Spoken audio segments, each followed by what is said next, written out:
শর্টকাটে বড় লোক আর রাস্তা কি? শর্টকাটে বড় লোক হওয়ার বুদ্ধি এটা আছে। কি বুদ্ধি? বুদ্ধিটা হইলো প্রথমে ব্যাংকে যাইতে হইব। ব্যাংকে যাইয়া ব্যাংকে থেকে লোন নিতে হইব। লোন দিয়ে কিন্তু খাই হালান দেবো না লোন। ওই লোন দিয়ে রিক্সা কিনতে হইব, একটা রিক্সা কিনতে হইব। রিক্সা কিন্তু তোর চালান দেবো না, রিক্সা ভাড়া দিবি। ভাড়ার যে টেহা আসবো ওই টেহা দিয়ে ব্যাংকে ঋণ শোধ করবি। ঋণ শোধ করার পরে আবার নতুন করে 2টা রিক্সা কিনবি। রিক্সা কিনে ভাড়া দিবি।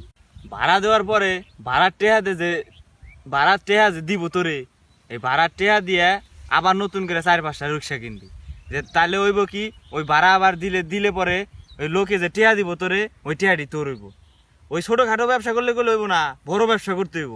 তাহলে ওই রিক্সা বেইছে একটা শোরুম দিতে হইব। শোরুম দিয়ে এই শোরুমের থেকে যে লাভ টেহা হইব ওই টেহাটা তোর।